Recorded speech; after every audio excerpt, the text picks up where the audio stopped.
This is the top 10 manhwa with 100 plus chapters that you should be reading right now.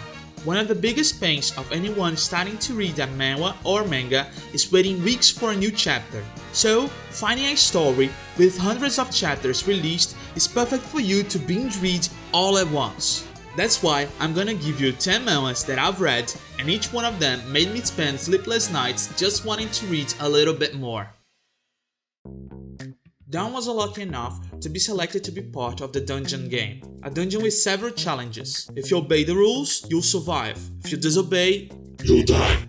Along with 99 other players, Dawn received some starting weapons. But he wasn't lucky enough to receive the worst skill, Purification. As a result, he only has the power to clean dirty things. I could really use this skill. But even being a handy skill in everyday life, it's not seen the same light by his companions. During one of the games, while running away from monsters, he steps in a trap. Unfortunately, all the players cannot stop to rescue him, and his life will clearly come to an end. And he dies. Or did he? What the dungeon masters didn't count is that Dawn would be able to resist for a long time without dying. At the end of another round, all participants were completely healed, even our MC. But unlike the others, he wasn't transported to the next level. Instead, he became a bug in the dungeon game. And that's how he started to wreck this insane challenge. While it is a standard concept, I enjoy following Dawn's journey as a bug in the system and what he'll need to do to continue advancing in the game and surviving. Also, Dawn's interaction with the rabbit, who it is the dungeon master, is hilarious.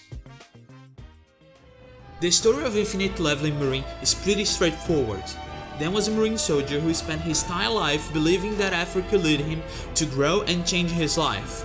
Many years have passed and he discovered that the filth and corruption in Marine will lead to its destruction. He will unfortunately die protecting those who are on the run. That's when the good old Isekai flag triggers, returning him to when he was still a kid, getting one more chance but also a system that will reward whenever he pushes himself beyond his limits. Although it is a simple story, it's one of the manhwas that I've binge read. It is pretty fun and the plot is well tied. Each arc holds you to the next, making you want just a little bit more. We've had manhwas about being a cleric, sculptor, cook. What's missing? A florist, that's it. This was certainly part of the brainstorm process, and surprisingly, it worked. The strongest florist is the story of Jaiho. He was born allergic to pollen and couldn't do what he wanted most: to grow flowers and build his own flower shop. To make matters worse, he's built like a child, which makes no one believe that this is his real passion. But now he has a way out. He'll enter a newly released VR game in which he'll be able to fulfill his dream. The manhwa doesn't have any gigantic innovations, but it is pretty funny because of the situation's absurdity and what it will unleash because of such simple will. For those who didn't watch the top 5 best revenge manhwa, Kill the Hero starts with Wojin, our MC, who always lived isolated from society. Until one day, when dungeons started to appear worldwide, he started to having to participate in raids to protect the world. In between these dungeon busters expeditions, he encountered the Messiah Guild, where he truly believed were people motivated to end it all and finally get rid of these problems. However, when he was in the front of the last dungeon, the leader of the Messiah Guild steps in the back and reveals that he couldn't let them end the dungeons.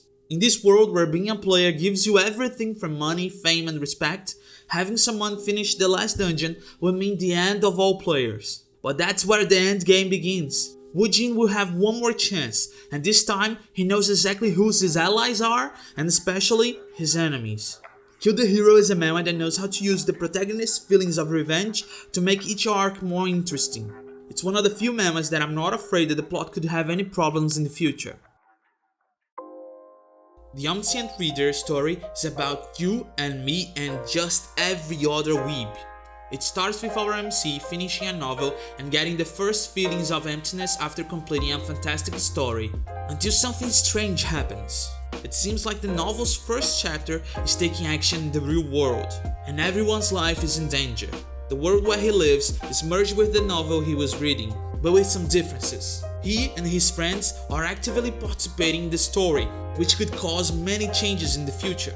Doksha becomes the omniscient reader. He knows the future of each challenge and who is the real protagonist. Omniscient Reader is a manga that builds a much deeper plot as it develops its story, featuring Korean, Greek and Roman mythology, using live mechanics and constellations.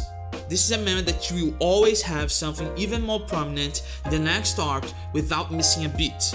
In addition to use the theme of reading to draw several parallels, like how the gods only observe beings as a novel, just like a snackable story consumed at your leisure. Overgeared starts with Grid, after hundreds of hours invested, finally completing an S-tier quest. He is the only person who has invested so much time in what seemed to be an infinite grind. Grid grind. The author just freeball naming the MC. Grid found a book that offers the possibility to acquire the secret class of Pagma's descendant. He could finally sell the book and become extremely rich. He didn't expect was that the NPC who offered this quest wouldn't like this at all and would send an army to kill him. In order to not lose this item, he would have to use it, and at least he would have the benefits of having a legendary class. And he could beat the army, right? Well, no. Just as he turned the legendary class, he returned to level 1 and well, died. But like all good MMOs, he can now grind again, and this time as a blacksmith. Overgeared was one of the first MMOs manhwas that I've read. It is entirely focused on our MC who is obsessed with grinding and making money. The story of Overgeared made me so excited that after finishing the manhwa chapters, I couldn't wait and just read the novel. I can say that the material still has a lot to adapt, but all the arcs are entertaining. Cheon lives in the standard world of all wuxia manhwa. He is the 11th prince in the line of succession, but unfortunately is part of the weakest family related to the emperor. Therefore, he is denied any kind of training and the most basic comfort. Finally, when he was just days away from entering the biggest martial arts academy, some assassins appeared to end his aspirations for good. No one imagined, not even us readers, at the pace that the story was developing, that thousands of years in the future, his descendants would gain the ability to go back in time. Wuxia with sci-fi, and I thought I had seen everything. When Cheon was close to dying, one of his descendants came to his rescue and injected him with the nanomachines, a creation of the future that rebuilds a person's body, optimizing to reach the highest level of performance. Now understanding that there will be no other way to gain peace than through war, Cheon resolves to seek revenge for those who threaten his family. Although it has a hint of sci-fi, Nanomachine is mainly a wuxia, focused on martial arts and the wars between the families that want the throne. Nanomachines look like a hell of a reason for Deus Ex Machina, but come on, I know that you have read isekais a lot more forced than that. The whole story develops well and makes the battle between the royal suitors attractive. 10 years ago, rifts began to appear on Earth, connecting the planet with other universes and dimensions. Thus monsters began to appear into the world. At the same time, people began to develop powers to hunt those monsters, earning unlimited money and fame. That's how our MC, Lee, starts to participate in the hunts. He needs money to support his mother who is in the hospital, but Lee unfortunately doesn't have any powers, so he has to act as a bait for his teammates. Until one day, everything goes wrong and he is mortally wounded. But instead of being reincarnated or taken to another world, he remembers his past lives, and that he was once the Sorcerer King Kratos, allowing him to regain all the powers that he had in the past. It starts Lee's journey to become the Sorcerer King again and dominate this shattering universe with new foes. I'm the Sorcerer King has one of the best art styles today, and that was what hooked me to start reading. However, what kept me reading was that each chapter always had something new and exciting to follow. Hanbin was just another ordinary person who was transported to a new world. But it's not like every perfect isekai. He was brought into a hellish tutorial and will have to survive this desolate landscape filled with monsters. To survive the tutorial, all players receive the guideline, a type of systems that offers levels, skills and other game-like features. After almost a month of surviving the tutorial, Hanbin reaches the expected level 5 and should be transported to the next level and meet new players. But a problem occurs in his guideline and he goes back to level 1. But both he and his opponents, although they show that they are at level 1, keep getting stronger and stronger.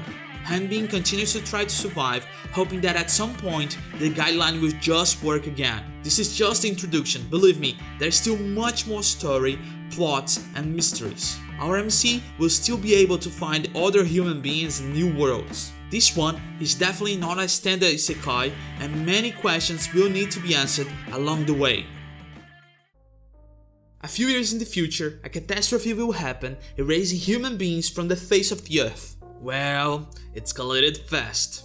This year is one of the last 6 survivors trying to clear the last level of the dungeon, but in the end, they fail and the world ends. But oops, it's an isekai and he comes back to life again. He goes back 13 years before he died, still having time to prevent the world's end. Now again, in the greatest school of magic, he'll have to find his future companions and prepare to avoid the end of the world. Although the manhwa is in the 100+ chapters video, it's already past 200 chapters and should still have a long way to go.